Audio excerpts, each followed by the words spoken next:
Yay! Yay! Hello and welcome, y'all. This is Briar Harvey, and this is the Neurodiversity Media Network.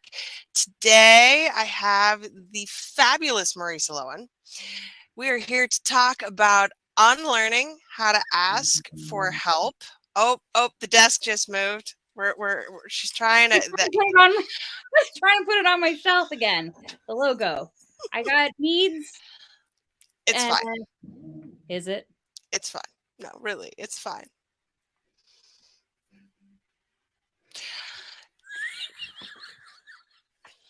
Today, we are talking about actually receiving help, which is fine. I'm going to actually allow Marissa to adjust her desk so that my logo is cleverly placed in the corner on her shelf. Yeah. Right? We have needs. We all have needs, and sometimes it would drive me nuts if all of a sudden this besides that it actually looks like the M. It still looks like Marissa. So I love that you've created a logo that's really just me with bum cheeks on the other side. I love it. I love It's it. my cats, right? With their Yeah, noses touching and their butts sticking up in the air. Yeah, I get it. But this is I know, it's an clouds. M, so that's all you care about. Yeah, Exactly. it's clouds in the sky. Okay, let's talk about actually receiving help. This came up last week because we were asking about actually asking for help. That's the thing is there's an interesting thing, and we're putting the actually in front because sometimes people go, well, I ask for help all the time and I don't get it. Or I'm good at getting help. I ask for help all the no. It's like actually asking for what you need. That actually, so there's this thing that I've been noticing over the last few weeks in the catalyst and just in life is people will ask what they think they're allowed to ask. There's this one thing, but it's not actually what they need in order to really thrive. And I'm curious if you're watching this, if this is you, if you kind of go, oh, I'm gonna ask for something. It's not what I really need, but it's what it's okay. It's some sort of help. Sometimes we do it to test out to see if that person or that tool or that tactic is going to actually help us more. So it's like a tester. But sometimes we do it just because we just someone's like, can I help you? And you're like, yeah, can you do this? And it's not really the big thing that really moves the needle. And I think part of that not asking for what we really need is because we don't even know how to receive help when it's offered to us. So if we were to actually receive the full help that we get, one, I mean, I know people are gonna be like, no, I can't take it. I'm sorry. You're gonna give me $1 million. I can't. It's not like that, but it's actually receiving it in our body, in ourselves to actually know what to do with it and then how to keep the thriving going. Because the other time I see is that people kind of go to the deplete, then they get a whole bunch of help, and then they wait, right? They wait until they're depleted again before they ask for help. And it's like, why are we doing this? Why do we feel like we have to struggle all the time before we can ask for help? That's the other thing. I talked a couple weeks ago about massage therapists and how we only go to massage therapists when we're in pain or sore. So what that does is it has a trigger effect on their body because their muscles are always working on, tight muscles. If we went when things were good, when we were limber, we would be able to keep it going and keep it going better. But because we can't receive, because we won't, because we don't have permission to, because we've been taught that we're only allowed a certain amount of support, it can be really hard to keep ourselves going in this momentum. And I think that's what leads us to only asking for a piece of what we need. Yeah. Something is better than nothing. Or we can say we did ask for help and it still didn't help. There's that side of it too, because sometimes we just have these we sabotage ourselves. I do it all the time. I'm like, I'm just gonna do this, and because I didn't ask for help, I can be like, oh, that didn't work, or whatever, right? But it's like when something really scares me, when something I know is really, really good, I will not ask for help when I really should be asking for help to make it even better. And it's like I know I personally hold myself back from that. Why? For me, I think it's just, actually, I know exactly what it is. And if my mom's watching this, I'm sorry, but my mom, really, I mean, of course, I'm a Gen X kid, so we came home to empty houses, and Yes, we did. my dad worked nights, and he was a truck driver, and my mom really liked bingo, and I spent a lot of my evenings even alone too, and so that caused me to be very independent. I'd get myself up, make my lunch, take myself to school. I actually started my first job in grade 5 at the school.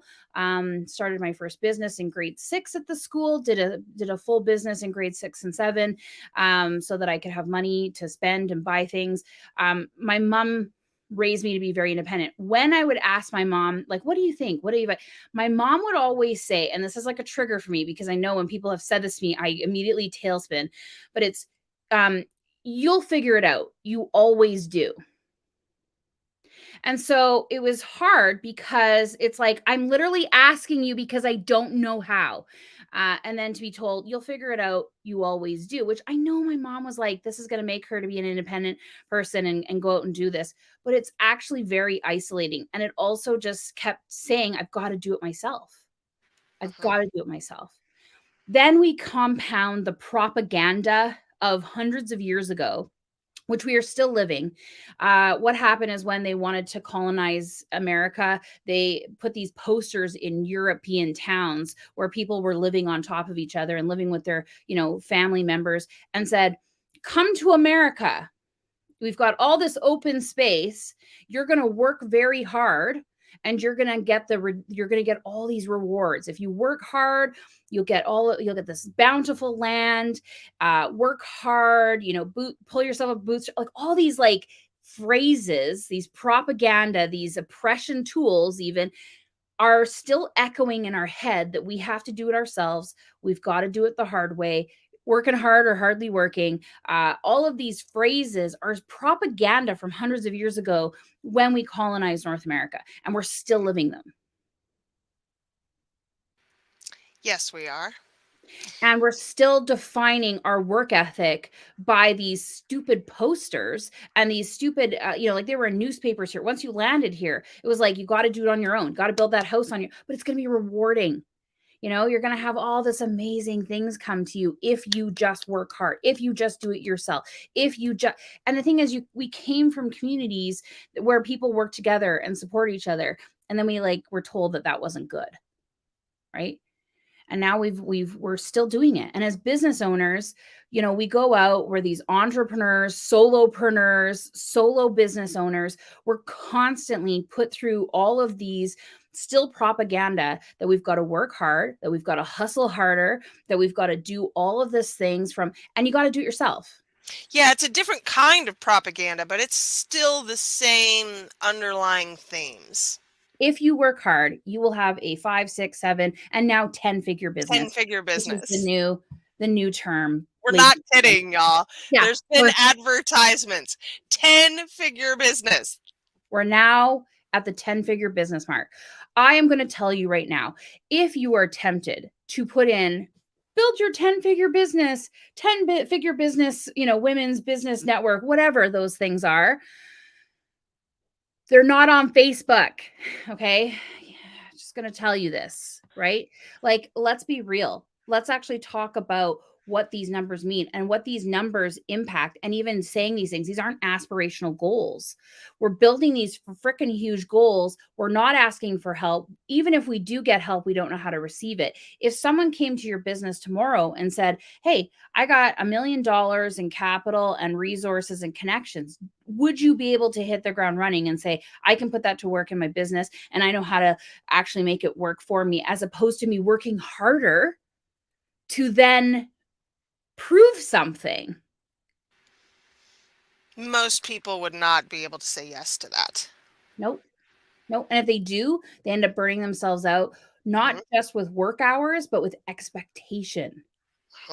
And this is a big thing too when we talk about asking for help. It is the expectations that are actually killing us as opposed to the actual goalposts. Okay. So like the markers that we can see, it's the expectations. We see this from Etsy sellers who are packing their boxes full of so many extra things that their profit margins are whittled down. 500 stick, you ordered one sticker for me and I'm going to throw in $300 worth of stuff so that when you open it, you give me a frickin' 5-star review.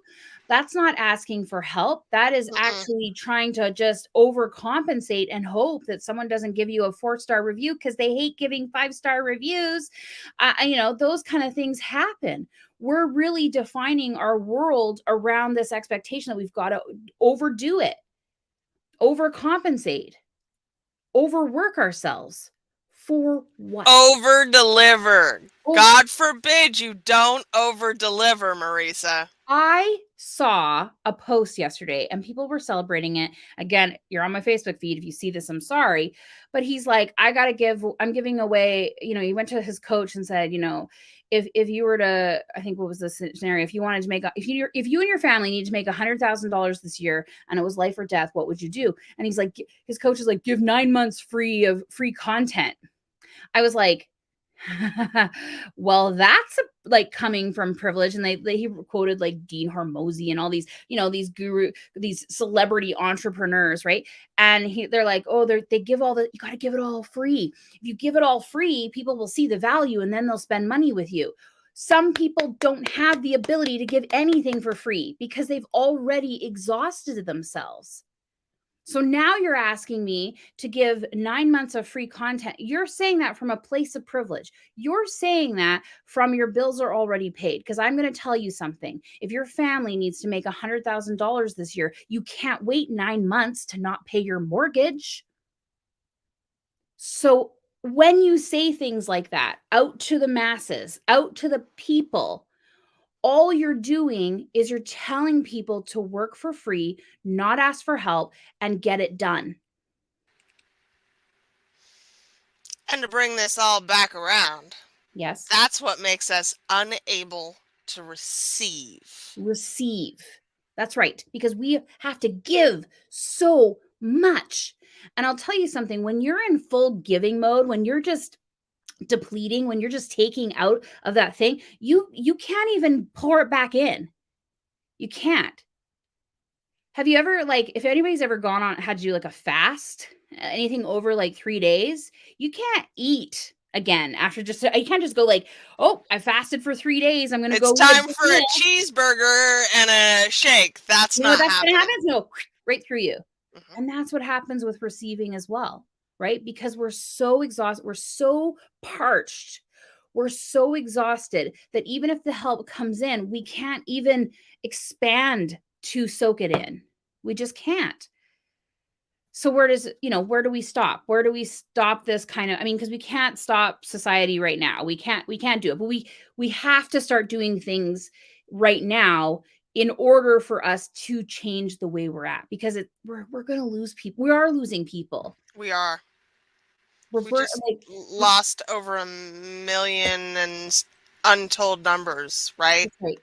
That's right. Because they had no way to ask for help. Our health systems are overburdened. Our mental health systems are non-existent. Like and we have no supports in place to support the caregivers and the support workers. And this is where we're at. So what can we do? You're listening to this right now, whether it's live or on the replay. I don't want to depress you, but I want to let's start co-creating solutions. Let's start thinking about how we stop this and how we first of all, we get help when things are good. Okay. This is the thing with like the catalyst. We talk about this all the time. I said, the challenge I have is that the impetus, the drive, if you've got a big launch, you create the problem and then you sell them the solution that fixes that problem. So they're in pain point marketing, you're in pain, I'm going to give you the solution, and you're desperate, you need it, right? And you want it to solve a problem right now. The catalyst isn't like that. The catalyst can be like that. People join and they're like, I've got a problem. Fine, that's fine. But actually the catalyst is really good when things are really good. Because then you build up a network You build up collaborations. You are relaxed. You're able to see your growth opportunities. You're able to see your scaling opportunities. You're able to build in resources. You're able to make things even better.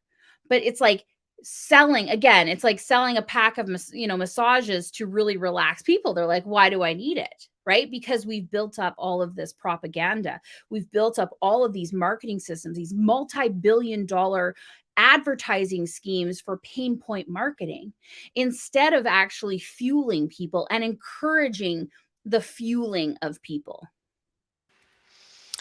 And I think there is a crab in the bucket here problem, Yep. right? Yep. That people who ask for help well and receive it well are often chastised for being able to ask for and receive help because none of the rest of us did, and I did it by myself, and why can't you? Yeah, and a lot of service positions are looked down upon. I won't go down into that. We know we can't talk about certain topics, but it's a service professionals who support other people are often seen as lower positions, and that's only because we keep them lower. I'm sorry, but someone who's willing to help me succeed, I want to pay them handsomely. I want to pay them equally, because it isn't about classism. It isn't about your lack of skills in another department. And I'm sorry, if you're a really great cook, if you're really great at cleaning, if you're really great, I want you to be rewarded because you're keeping me alive. Healthcare professionals, mental health professionals, we have to look at systems of shared mental health care and cost, because we can't expect our therapists to survive on $75 appointment, but that's barely what people can even pay, right? We're looking at $250, $350, $500 an hour is really what our therapists should be paid, so that they can take vacation and so that they can get therapy, so that they can get massages. But we don't have the ability to necessarily do that as a single user for some people. So we have to create the systems that are actually where we are sharing in the load, because mental health is costing us bazillions. If we actually got together and created a shared cost system, and I don't want to scare anyone, I'm not talking about the C word or the S word, I'm talking about shared services, it would actually save us billions, if not trillions, in other supports across the board. So it's like, we've got to start making a stand. We've got to start, and it's got to start with us, right? So we have to say to ourselves, okay, when life is good, I'm going to look for people to help make it even better. And sometimes we can't afford it, and that's okay too. Sometimes we have to do bartering. Sometimes we help each other out.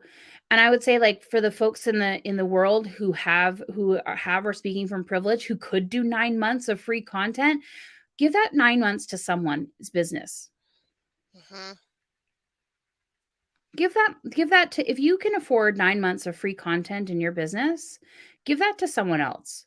Work in a not-for-profit. Work in a business owner who is in a startup. Go do that, because that's where you're going to really move the needle. You're going to be able to say, hey, you know what? I can come into your business and work 8-9 months, and let's go. Let's change something here, right? Let's take that load off. The issue is often one of scale, and I think that the solution to that is to not worry about the scale so much, and instead bring it into what you personally can achieve. Yeah, and that's and the scale problem is really what started the whole high ticket online, charge several thousands of dollars to a few, and then you're not working as hard. And then you got the other people like, we don't want to charge. We want to charge the small, but we want to give to, we want to sell to the many, and both work in certain circumstances. But the thing is, if you can't sell one high thing, it doesn't matter, it doesn't matter whether you're selling to 25 or 2,500 to get to your goals. If you can't sell one, you're not in business, right? So we need to start looking at what's possible from a person and their business.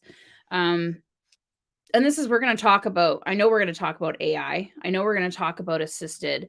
And I'm not talking about Chat GPT when I talk about AI. I'm talking about tools that Briar and I are constantly talking about, AI systems that are not Chat GPT and they're not Mid-Journey. These are like assistants, these are schedulers, these are file systems, these are, I've been testing out, doing some stuff with some design software, and it's like incredible the difference when I said, yeah, actually I'll test this out, this sounds really great. My life in the last 2 weeks has been infinitely, you heard me, I'm like, Oh oh yeah, it's so funny. I'm just like, it does this thing for me, and like I don't have to struggle so much, right? It's been hard. It's been hard to say that. But actually leaning into these assistive technologies where I don't have to always do it all on my own or sit there with this blinking cursor coming back at me all the time because I'm stuck because I'm in executive dysfunction. If I can just get some help and I can move on, we're demonizing that. Right? Because people are monetizing it.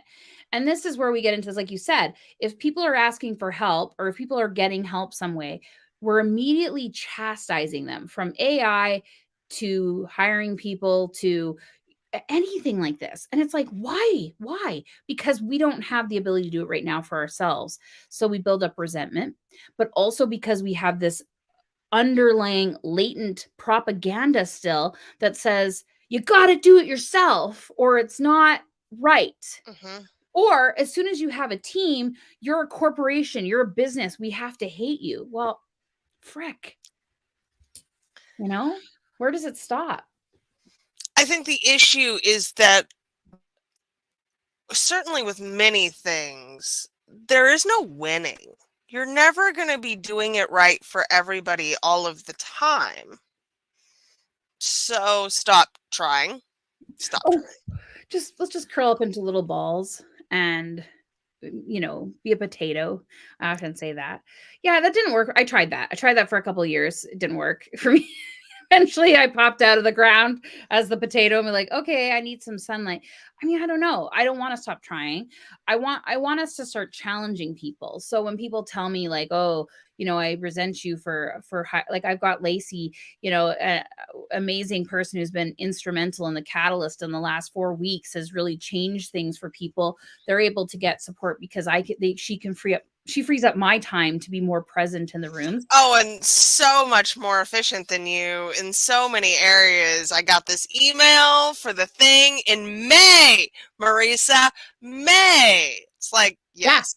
Yeah, she's got me on Notion, which, what? I used to use Notion, to be fair, but then like, the panorama happened and I was like, I think I'm going to be a potato, because I stopped trying to get help. And that's the thing too, is I knew that everybody was overburdened, everybody was tired, everybody, so now we're emerging from this total exhaustion point in the world. So how can we practice actually receiving help?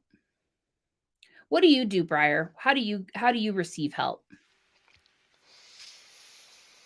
That's interesting. So I ask for help a lot because I'm very aware of my thresholds of what I am capable of. And it took a long time, but I've gotten really good about being very specific about what I need. And therefore, when I receive that help, it is almost always what I needed. And I can feel good internally about having a need fulfilled. Mm-hmm. And then I say thank you, genuinely, sincerely. Depends on what the thing is, but I really like to receive help and then give help to someone else, right? That's how that particular exchange should work, because if I've received help, then I can offer my help to someone else. And I think that it's, for me, very much about that law of equal exchange, that the more I receive. And it's not the more I give, the more I receive. It felt that way for a long, long time. But in fact, the more I receive, the more I can give. Yeah, it's interesting. Reciprocity is one of the persuasion. There's like 7 persuasion tools that people can use in order to persuade people to do things. I have hesitations around it, but it is basically, that's the thing, is the more you give, then you'll receive, right? So it's like you give 9 months of free content, you're gonna get 18 months back of free of money back. And I'm like, it doesn't work that way all the time. It just doesn't. Even all the law of attraction folks are gonna be like, I'm sorry. That's another episode, but That's a holy whole other shit, episode. no. But it's really interesting too, because we talked about this before. I tried to do things without people knowing that it was me, if I can, because I don't want them to feel like they owe me something back. I'd like people to just receive and have like amazing things happen to them, and then feel like they don't owe anyone. And there's some interesting stuff there that maybe we'll talk about next time. But what I've seen too in the catalyst is like people will say, I've got all, like they'll go through their to-do list. I'm like, awesome, let's do it together. And they're like, oh, somebody said this to me this week. Oh, you've already given me so much. I've already got my money's worth. I'm like, yeah, but you get a year's worth of help. And they're like, yeah, but you've already given me the amount I paid like over and over again. I'm like, yeah, but you paid for a year's worth of help. And it doesn't really matter if you need lots of help every month. God, I swear to God, I know who said this to you without knowing who said this to you. I don't think you do. Okay. But several people do it over and over again. And every time I'm like, yeah, but you paid for a year's worth of help. So you get a year's worth of help. And there isn't boundaries, there isn't limits, there isn't like, you just ask for it. If we can do it, we will do it. And it hurts people, right? Like they're just like, but I feel like I'm asking for too much. And then so this person said this, and like they were like, oh, I'm like, it's a big to-do list. Let's do it together right now. Let's pick one and we'll just do it. And we did it. And then like the next day she's like, oh, there's a lot of stuff. I'm like, let's just pick another one. We'll do it tomorrow. We'll do it. Like, we'll just get it done. And they messaged me later and they're like, I just saw another member's brand. Did you design it? It feels like your energy. And I was like, yeah, I did it. I did the logo. I did the cut, like the branding. I did the website even. And she's like, in the catalyst. I'm like, yeah, we did it. We just did it over a couple days, put it all together. And she's like, and I'm like, that's why I said that you can have all this help too, because you guys paid the same amount. And she's like, yeah, I'm learning. Okay. Yeah. I'm like, yeah, like it's okay. It's okay. We've created the systems that this is okay to get this much help. You have to try, like, and I've said to people, you have to trust me that I will be like, I need a day off. And I don't think anyone in the catalyst will be like, if I say, I need Thursday off. Well, I've done this. I got sick. I was like, I can't be here today. And everyone's like, bye. See you later.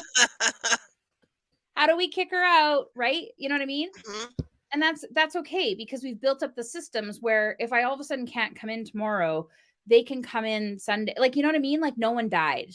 No one's going to die if I need to take a day off. I think there is real freedom in knowing that help will be given as much as it's able. But you've really cultivated that relationship, and it makes it easier for people to receive even when they're still learning. How do we implement that in our lives with other people?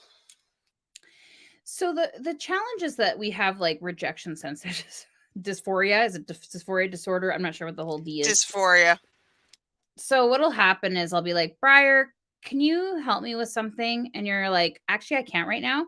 And then immediately, without hearing but I can tomorrow, I'm like, Briar hates me.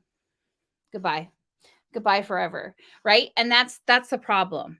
Right. And we don't, and if we absolutely need help today and Briar can't help me today, I then go, oh, I'm less likely to ask Alice, can you help me today? Right. And the thing is, every time we ask for help and we get a no, it's hard. It's really hard. We end up creating what we call the no document in our pop-ups. So every time we had a no from a landlord, we wrote it down and figured out what a yes would be. But we also figured out other solutions, right? So if the landlords can't help us, who can, right?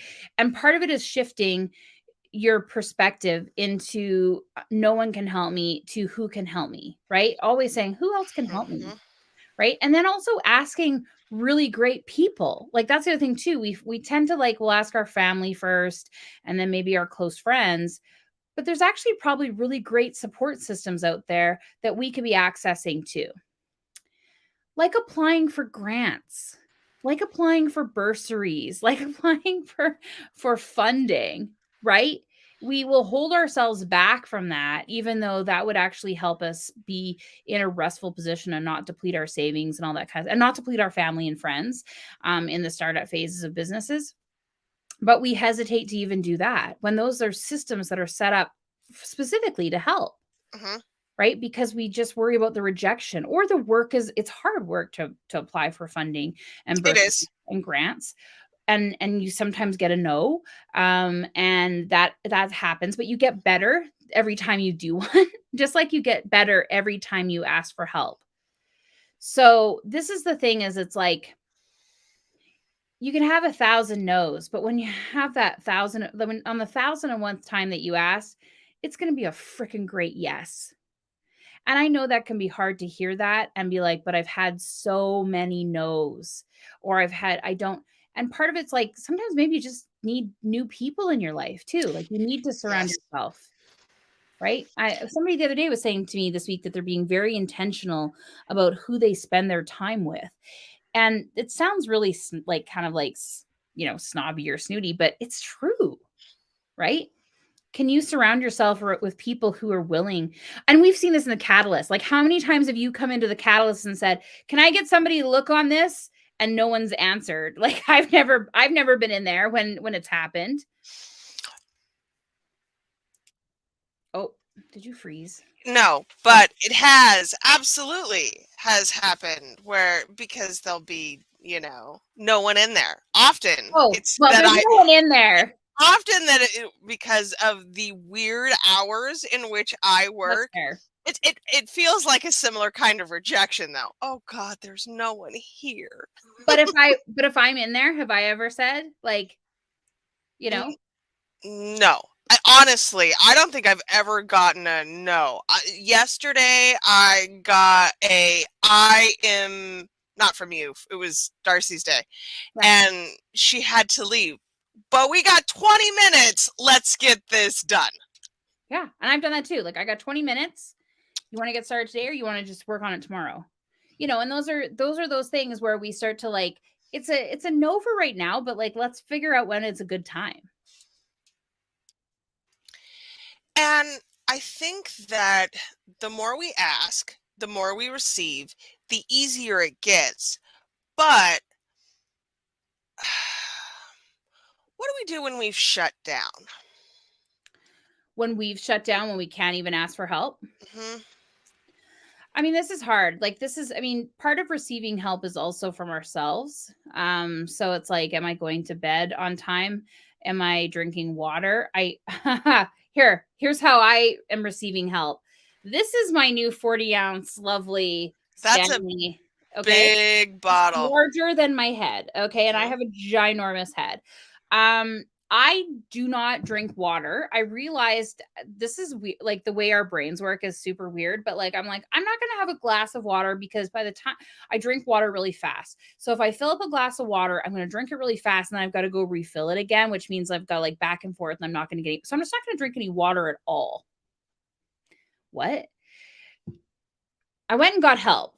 Okay. I went and got help in the form of a 40-ounce water. Now I still drink this really fast, but now I'm actually drinking water. Okay. And it's lasting me a little bit longer. I also at the same time bought my big ass French press. Okay. So that same, but here's the ADHD hack. It keeps it hot for 4 hours. So I can make my coffee, forget about it. And then like all this week, people were like, "Did you make coffee?" I'm like, "Oh, yes, like 3 hours ago." And they're like, "Is it still hot?" I'm like, piping hot. Like, excellent, right? Though that's me asking for help and getting it. Okay. I can't ask somebody to or hire someone right now to make me coffee. you know. My cat is not my I can't Your I was cat trying to is train not my going to make you cat. I've coffee. been trying to train my cat to go get a roll of toilet paper for the last 4 years, and she still is like, "No, I don't. Why? Why would I do that?" So, like, I gotta do those things. So that's asking for help. So then when you shut down, it's like, actually, what can you do for yourself? Okay. If you've heard 10,000 no's and it feels like no, you know, it's hard. And I don't want to like say to just ask for different things because there is so many different nuances. There's so many different layers of oppression. There's so many different layers of prejudice happening in the world. There's so many different cultural expectations. But it's like, first of all, if you're listening to this, you can come ask me. If I can't help you, I probably know someone who can. Oh, she absolutely knows someone who can. Yeah, I had a random person on LinkedIn ask me, "Do you still do life coaching?" And I was like, "I don't." I'm like, "What do you need help with though?" And as we're talking, I'm like, "Oh, yeah, I'm going to introduce you to Joa Ahern Saran. She's actually going to help you. You're looking for a career pivot, absolutely the person that you need to talk to." Right? This person messaged me randomly on LinkedIn. Y'all, I asked her once if she knew a chemist because I needed some science explained, and she's like, "Yeah, let me track him down." Yeah. But Yeah, Lakshmi was like, "I need a yacht." And I was like, "I happen to know a guy who lives on a yacht right now. What do we need from him?" Like these are things like we can just go out there and create. But part of it is like also, what do you need? Who do you need in your network? Okay. And this is really important from a business owner perspective, but it's really good just in life. Okay. Know someone who's a plumber. know someone who's an electrician. Always know someone who has a truck. And if you have a truck, oh god, know that you have a communal responsibility to sometimes haul garbage. I'm just going to put it out there, or manure, okay? There's going to be someone who needs you to load crap of some kind, and it's just that's part of your social responsibility when you own a truck. But like, know people who know things, know people who know how to use Google, know people who know how to find funders, know people who and use them, right? Because I'll tell you something, the people who are the connectors in the world love it when we can connect. I know this for a fact. nothing makes me happier than making an introduction between two people who need each other. Literally Absolutely. nothing makes me Absolutely. happier. I have an Airtable of everybody I meet, and it's super creepy, I know, but I started a couple years ago when Clubhouse came out because I'd be hearing people talk on Clubhouse. I'm like, this person's interesting. And I would just be like, I'd go to their bio, put down their information, what they're really good at, how to get a hold of them. And I started collecting. And I've done this for years before Clubhouse, but like I have a Rolodex. And I would keep their card. I'd be like, eh. And if they didn't have a card, I'd make them a little card and I put it in my little Rolodex. Okay. People are like, I need, and we did this with our crafts, the pop-ups. People are like, I need someone who can make aprons. I'm like, I have 3 options for you. Here you are. Pick your person. Like these are essential tools to have, but these are things that you really want to do in your life too, is really start having that Rolodex of support. Okay. Because when you get the one no, you're going to have 2 or 3 great yeses who are available. Now, it's worth acknowledging that for a lot of us, a network is a form of privilege. Like, Sure. I certainly did not have the network that I have now when I was younger. And I had to get into rooms and to meet these people. Yep. And that can be hard for people. But I think that if you struggle with this, you need to figure out ways to make yourself available to be adopted by people like Marissa? Yeah. Well, or like I'm an introvert. I'm very, very shy. If I'm in a room, it doesn't matter, Briar, that we've known each other for years. The first time we get into the room, you have to understand that I will casually go move to a corner of a wall and just wait for someone to say hi. I'm shy. So when I first got into public relations, I was about to graduate. I knew that they told me like the best way to get a job is to network it. Great. So what I did was I built myself a little business card with a resume on the back, and I had a spot on the front. So I had my contact information on the front and a little spot where it's like, you met me at. And what would happen is I would go to a luncheon and I would be talking to someone and they'd be like, "Oh, do you have a business card?" I'm like, "Absolutely." I'd get it out with my little pen and say, "You met me at the IABC luncheon on March 13th." And then I would hand it to them and they'd look at it and they'd be like, and have my picture on it because I want them to remember me. And then they turn around and there's a resume of my skills and qualifications. Do you know how many times I'd have people call me and say, "Hey, you know web design, right?" "Yeah, I do." And that's it. That's is building it. So letting people know what you are available for. What am I good at? And this is the thing with marketing, whether you have a business or not, let people know what you're good at because this is where opportunities come into play, right? Strut, celebrate yourself. Because, and also celebrate what you need help in, right? I'm going to be going out. I'm looking for opportunities like this where we have podcasts and we have conversations and we have salons and we have summits. I'm going to be looking for those opportunities this year. I'm going to keep repeating. I put it out last week. No one replied. That's okay. Right? One post on social media does not make putting things. It does not equal an ask. No. It does not equal an ask. Right? So now it's like I'm going to go on different platforms. Hey, does anyone know? Or does anyone want to have a conversation with me? Because I want to have more conversations with people about asking and receiving for help, about communities, about communal marketing. I want to talk about these topics. Being able to put that out there gives people that it's that frame of reference, and they might have to see it 7 to 22 times. But when someone says, "Hey, I need to interview somebody, I've got a cancellation. Do you know someone who might be able to step in and have a conversation?" They're going to say, "You know what, Marissa, here's Marissa's contact information." Right? That's receiving help. Putting it out there and letting people know that you have things that you need, that you have to give, that you want to be a part of, and saying it over and over and over again. Even if it feels exhausting for you. You have said it 10,000 times, but someone else is hearing it for the first time, or someone else is really registering it for the first time. Let's be honest. For a lot of us, that's the case. And we can't be blamed for it. And we're all in the same boat. Our attention is shot. It takes more time to notice. It's just a fact. And so you have to make more asks. Yeah. I mean, I talk to you almost every day, every second day at least, and there's still new stuff. You're like, "Oh, this was on my Facebook." I'm like, "What? I never saw your face." Well, let me go look, right? All the time.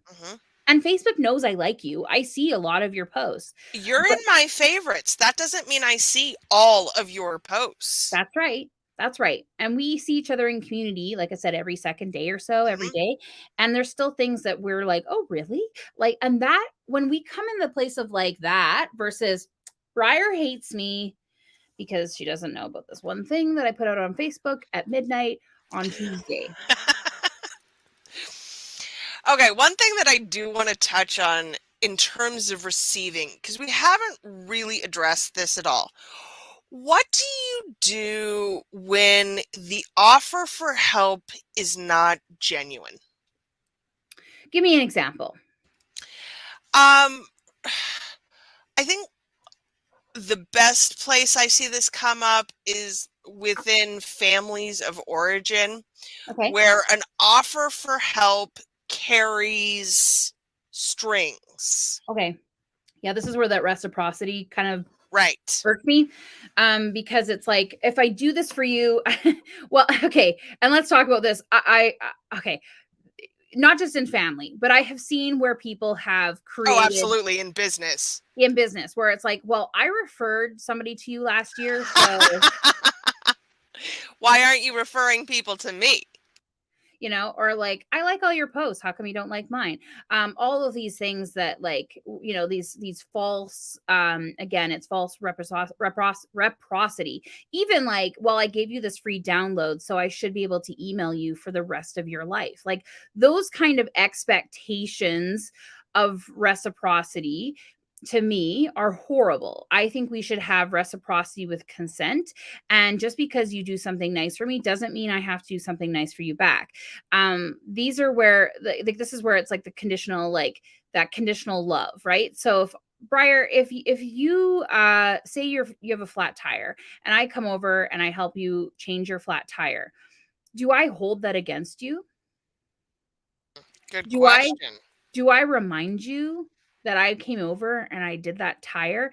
And we see this a lot with, like, we'll just say white folks. Where it's like, well, I was nice to somebody once, so I can't be racist, or I was nice to somebody once, so I can't be a bad person. All of these kind of, like, you'll see when people are, I have daughters. Yeah. Yeah. And so when you say things like, when you say things, yeah, I have daughters. Like, I understand how this works. When you say things like that, when you say, well, here, this isn't working for me, and then they start to rattle off their resume of things that contradict the experience you're having, we know that we have reciprocity. We have unconsented to reciprocity, right? We know that we have these kind of situations happening all the time, these power situations. I will always say this: if I do something nice for you, I don't have a mental checklist. I'm not the same though as other people. There's a lot of people out there with a mental checklist. If you find that somebody is holding up this checklist that you didn't know, where they had done all of these things for you, and now you're expected to bring in the favor, it's okay to not have that person in your life. Okay? Now, I have given money to people who said that they would pay it back, and they didn't. Yes, I could be like, "Hey, I did this for you." I had one person unfriend me after I gave them a lot of money. We were very good friends. We are a block apart. Her kids used to come over to my house all the time. We used to do all this stuff. She got into a bind. I ended up loaning her a bunch of money, and then at some point she unfriended me on Facebook and stopped talking to me. And I was like, "Oh, it's not." I have to end that. Like, I have to mentally sever that as well, because it's like, that money's gone. Okay? I did that because that person was in a bind, and yeah, it would have been great to be paid back, but I had to give it because I was able to give it. Does Right. that make sense? And this goes for all kinds of help. If you're giving help with the need to have it returned, then we're creating unhealthy systems of reciprocity. Mhm. Okay? So it's like, I'm going to give you my $10 today, but this is the only $10 I have. I need to have this $10 back by Friday. You can't give it. This goes for buying coaching. Okay? If you are trying to join a 10K program and you don't have 10K just hanging out in your bank, really fun, like, just be like, I got nothing doing, I'm just gaining interest. Don't do it. Okay? Because you are now expecting that coaching to bring a return that isn't guaranteed and can't be guaranteed. If you're hiring Facebook ad support and they say, we're guaranteeing a 10x return, or you don't pay, don't. Okay? Just don't. There's a clause in that contract somewhere. If you're about to do Afterpay and it says you don't pay any interest for 6 months, please read the contract, because you probably have to pay the whole 6 months of interest that you didn't pay for 6 months on the date of the 6 months. Okay? So these are things that we need to, like, start. There's these unhealthy systems of reciprocity. If you don't have it to give, please don't give it. If you can't give it and let go and hope that it never comes back, or like or need it to come back, cool. But if you go and you're like, I absolutely need this money to come back to me because I don't have the ability to, no. And again, for me personally, this is about receiving first and before I give. If my cup isn't full, then I can't give without expectation. So this is something you have to look at personally, but I think it's really important to make note of when you ask for help. Yeah. Are you now obligated to return the favor? Is there some checkbox system? Because Yeah. that's not the foundation of a good relationship. No, and receiving help really should be unconditional. It's that's the best way. But I will say this: people who are poor, tired, exhausted, oppressed are like the biggest givers. I have done fundraisers for folks, and people have donated, and I have said, "You do not have that $5. You do not have that $10." I'm like, I just want to give, and I'm like, no. Like, please, no. I was just at the store today, and this young girl came up and she's like, hey, I have a weird favor. And I was like, okay. She's like, there's no, because everything's self-checkout now. There's nobody at the till. And she's like, I don't have any, I would like this pack of gum. I don't have enough money on my debit, and I have $2.75. I will give you the coin if you could just, because it's $3, right? And I was like, please take this $3 of gum and go forth and chew. Like, save your $2. And she's like, no, no, no. And I'm like, listen, I'm going to tell you this right now. Always have $20 in your pocket. Okay. Always have enough for a call. I mean, we don't have those. We have payphones every once in a while. You'll see a payphone, but like my mom would always say, always have enough for a phone call, but always have $20 in your pocket, and you don't spend it. You just keep it there, because there's going to be a time, it's not gum, but it's going to be a time where you suddenly need to like pay a cab to get home. And she's just like, I'm just like, unsolicited advice from a stranger. But you're going to keep that $2.75. You're going to go chew that gum. And I want you to think where you can go get $20 to put in your wallet behind everything else that you're not ever going to spend. Because just walking around with $2.75 and nothing on your debit card scares the heck out of me. And I'm not even your relative. Okay. And she's like, I hear you. I'm like, yeah. I'm like, go forth, child. Like, be in the world and know that, because that's the thing, right? That's still taking care of yourself. Having that $20, having that, having that, but well, and I will say it is easier to have this mindset about it when you personally have been there. And a lot of people have just never had those kinds of experiences with poverty or lack. And I get that. And also, money and help are two different currencies, but yes, you can be just as deficient in the currency of help. absolutely. You can have a ton of money and not have any support. That's correct. You can be, and you can have a ton of friends. And this is where we see actually in a lot of rich cases, right? Where suddenly something happens to someone, and then your whole society and your friends group basically alienate you, because like you're no longer part of their whatever expectations. And this is where I come back to expectations. We started this, right? It's the expectations. So again, I'll just keep saying this: find the network of people who are real. Find the network of people who have like 2 or 3 or 4 of different, have 2 plumbers on your friends list, have and find out what they need too, right? Because the whole thing, even we talk about mentorship, you're not ready for a mentor unless you know what you can give to the mentor. I always say, people are like, I think I want to get a mentor. I'm like, oh, absolutely. What do you have to give to the mentor? I had one person, that's not how it works, Marissa. The mentor is going to, and I might pay them. I'm like, no. No, it's not money in this case. I'm sitting with this because I recently, through the NASDAQ milestone program, signed up for a mentor. Lovely guy, really very excited about the potential of this relationship.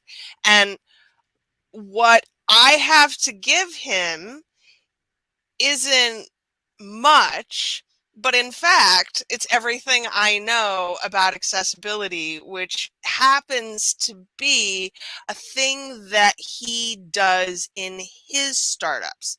So while I'm gaining, I feel a lot from this relationship because he's going to introduce me to people and groups and things that I would not have had access to before.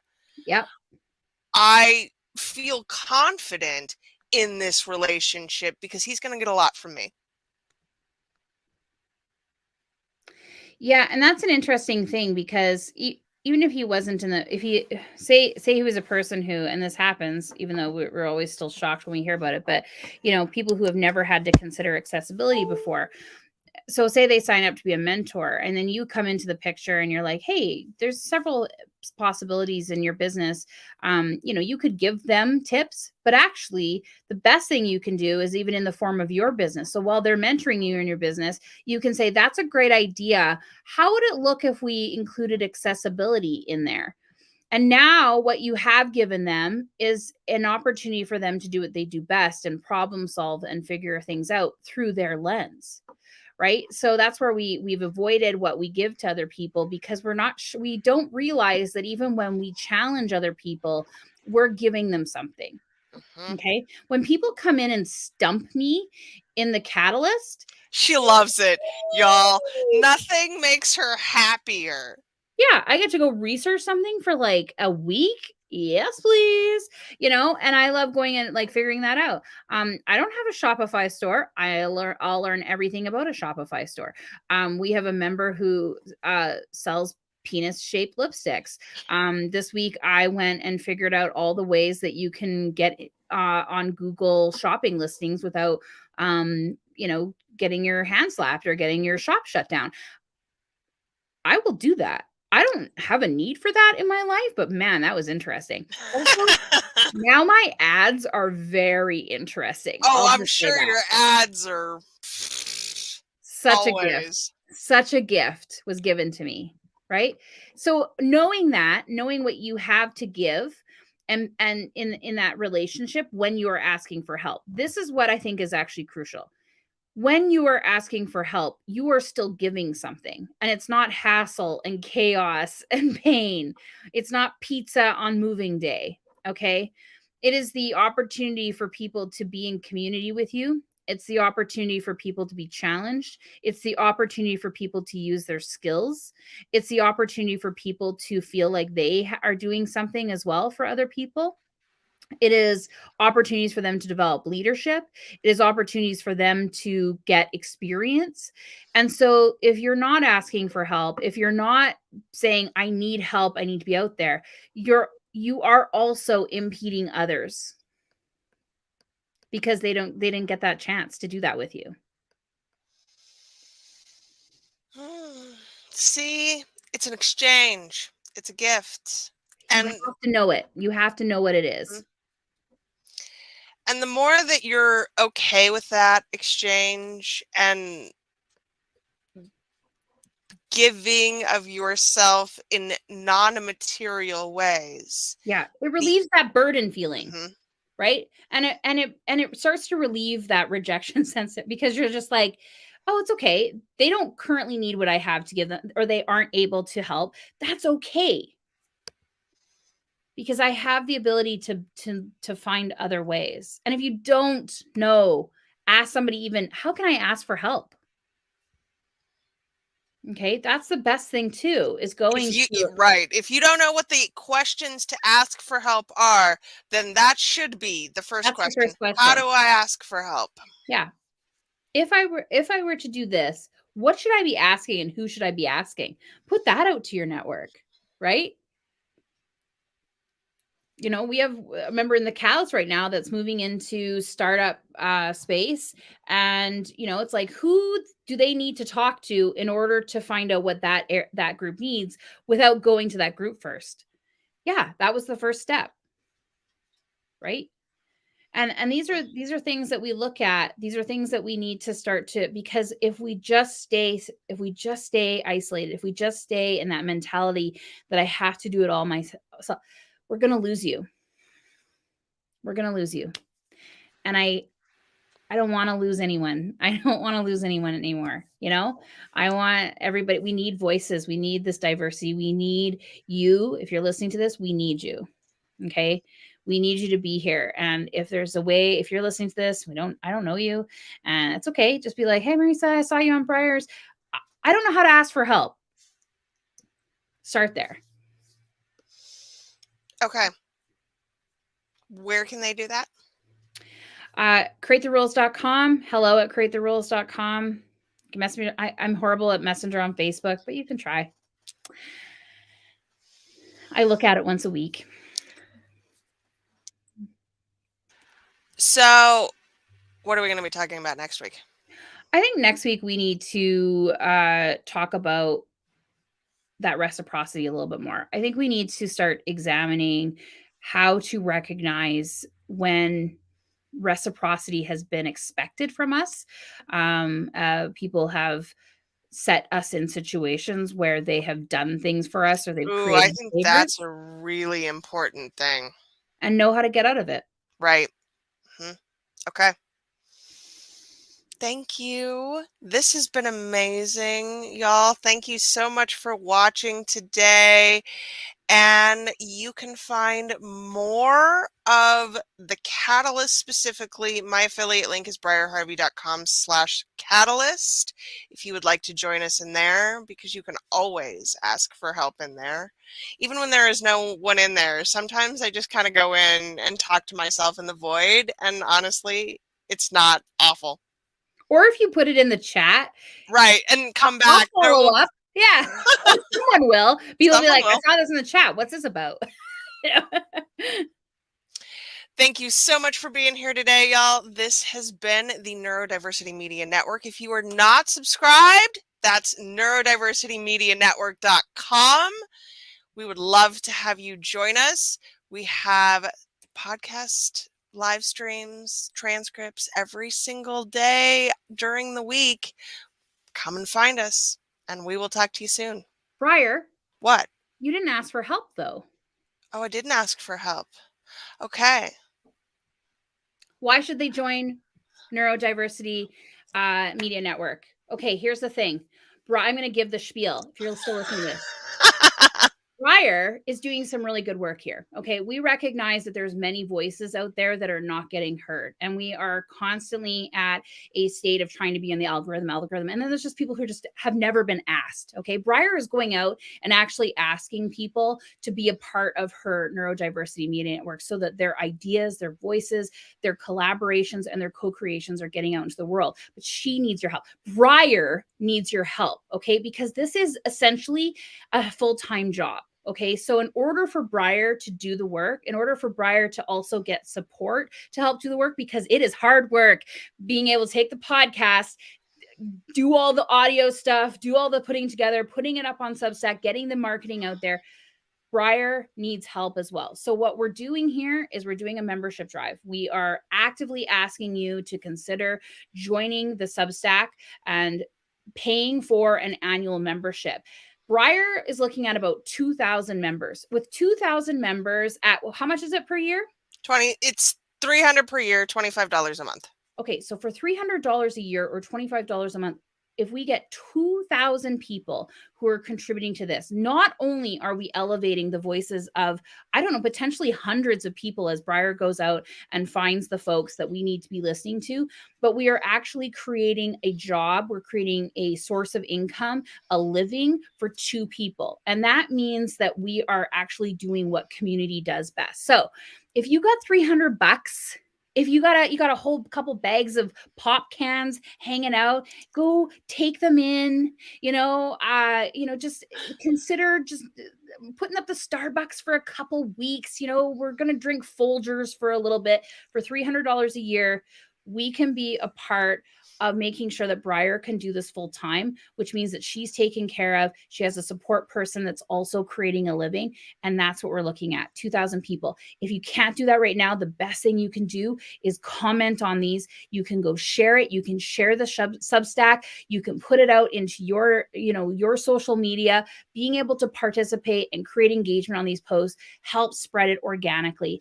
And that's the best thing that we can do. So help Briar. Marissa, I adore you. Yeah.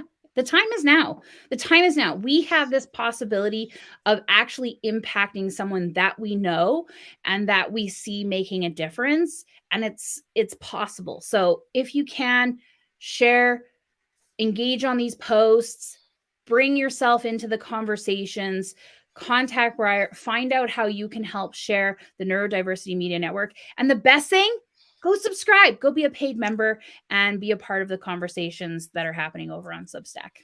Thanks, everybody. Love you. We'll see y'all soon. Bye.